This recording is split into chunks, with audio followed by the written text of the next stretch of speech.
नमस्कार। स्वतन्त्र नेपाल राष्ट्रिय अभियानतर्फबाट यहाँ सबैलाई हार्दिक अभिवादन। आज यस अभियान अन्तर्गत खण्ड ख विकास र रोजगारी सुनिश्चितताको अवधारणा अन्तर्गत मुद्दा नम्बर 6 यस प्रकार छ। नेपाललाई रासायनिक मल र केमिकलबाट मुक्त गर्दै विश्वको एकमात्र अर्ग्यानिक राष्ट्रको पहिचानमा विस्तार गर्दै जाने। आज हेर्नुहोस्, तपाईको हाम्रो घरमा छिमेकमा निरोगी मान्छे भेटाउने गाह्रो भइसक्यो र रोगहरू पनि यस्ता यस्ता नेपालमा भित्रिए इम्पोर्टेड, जुन नेपालमा पहिला पहिला बिरलै देखिन्थ्यो। अहिले हेर्नुहोस्, सबलाई थाइरोइड, सबको किडनी प्रब्लम, डायलिसिस गर्नुपर्ने, सुगर प्रेसर त नर्मल भइसक्यो। कोही मान्छे पनि 100% निरोगी भेटाउनु भनेको एउटा काल्पनिक जस्तो हुन थालिसक्यो। यो कसरी भइरहेछ? किनभने हामीले what we eat is what we are भने जस्तै हामीले के खाइरहेछौँ? बिख। You eat poison every day। हरेक खानामा हाम्रो बिख छ, किनभने रासायनिक मल, त्यसबाट उब्जेको हाम्रो अन्नपातहरू, तरकारी, इभन अहिले माछा, कुखुरा सबै दाना सँगसँगै मल खुवाइन्छ, युरिया। अनि त्यसपछि उत्पाद भएको कुराहरू नबिग्रियोस्, धेरै लामो समय बसोस् भनेर दबाई औषधिहरू हालिन्छ।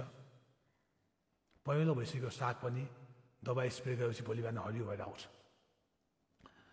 अनि यस्तो कुरा खाएपछि हामी कसरी स्वस्थ हुन्छौँ? त्यसैले यो देशलाई स्वस्थ बनाउन चाहनुहुन्छ भने पहिला हामी नेपाली जनता स्वस्थ हुनु पर्यो। त्यसको लागि एउटै विकल्प के हो भने यो देशलाई रासायनिक मल मुक्त गर्नु पर्यो। अर्ग्यानिक फर्टिलाइजर युज गर्ने, गाई गोबरको, घरको वेस्टहरूकोबाट बनेको मल, बायो फर्टिलाइजर, अर्ग्यानिक फर्टिलाइजर प्रयोग गरेर यो देशलाई एउटा रोगमुक्त देश बनाउन सकिन्छ। अर्ग्यानिक राष्ट्र बनाउने, रासायनिक मल, कीटनाशक औषधिहरू बन्दै गर्नुपर्छ। त्यसले एउटा देशमा कृषि क्रान्ति पनि ल्याउँछ। गाई, भैँसी, बाख्रा, पशुपालनहरू यो पाल्ने एउटा क्रम बढ्छ, किनभने त्यसबाट प्राप्त हुने मलहरू अर्ग्यानिक फर्टिलाइजर बनाउनलाई काम लाग्छ। त्यो बिक्री हुन्छ र घर घरमा फेरि पशुपालन पाल्ने क्रम बढ्छ। खेतमा अहिले सर्पो देखिँदैन, किरा फट्याङ्ग्राहरू पनि देखिँदैन, सब मरिसके। प्राकृतिक जुन एउटा इकोसिस्टमलाई नहुने किरा फट्याङ्ग्रा, जीव जन्तुहरू लोप भइसके, किनभने त्यो माटोमा बिख छ। रासायनिक मल हालिन्छ 2-3 पटक एउटा बालीमा भने त्यहाँ हाम्रो इकोसिस्टमलाई अति आवश्यक पर्ने जीव जन्तुहरू, किरा फट्याङ्ग्राहरू मरेर गइसके र हाम्रो प्राकृतिक इकोसिस्टमको सन्तुलन बिग्रिसक्यो, हाम्रो स्वास्थ्य बिग्रिसक्यो। यही तरिकाले अगाडि बढ्ने हो भने हाम्रो बालबच्चाको भविष्य पनि अन्धकार हुनेछ।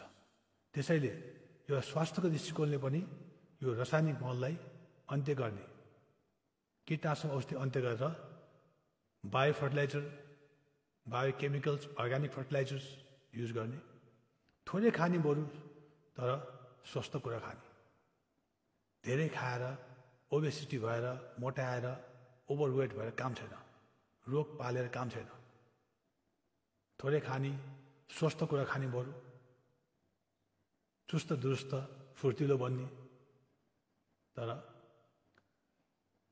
यो बिख हालेको कुराहरू धेरै खाएर आफ्नो शरीरलाई भद्दा बनाएर रोग पालेर काम छैन।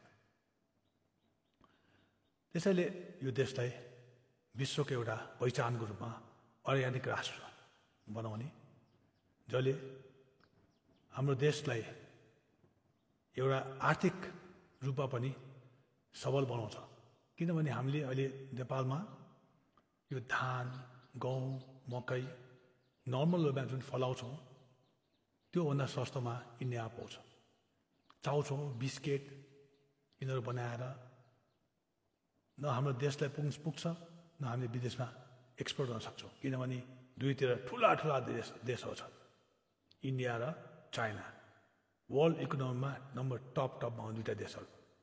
Huge production.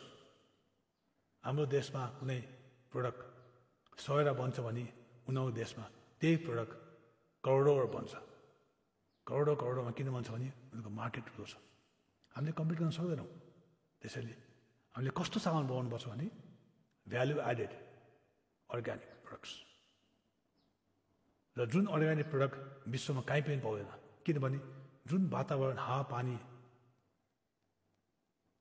तराईको फाँटदेखि लिएर हिमालय सगरमाथासम्मको उचाइमा यो भौगोलिक स्थितिमा जुन अर्ग्यानिक प्रोडक्ट उत्पादन हुन्छ त्यो विश्वमा कहीँ पनि पाइएन।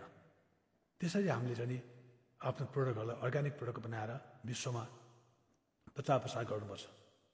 र नेपालमा पर्यटकहरूलाई आह्वान गर्नुपर्छ, नेपाल आउनुहोस्, leave for 5 years and you get 10 years extra, buy 1 get 2 free भने जस्तै।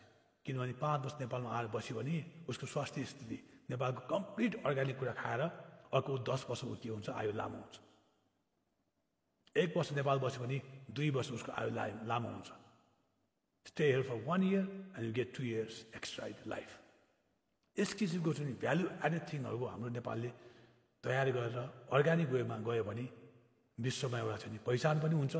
हाम्रो आर्थिक हिसाबले हामी बलियो पनि हुन्छौँ।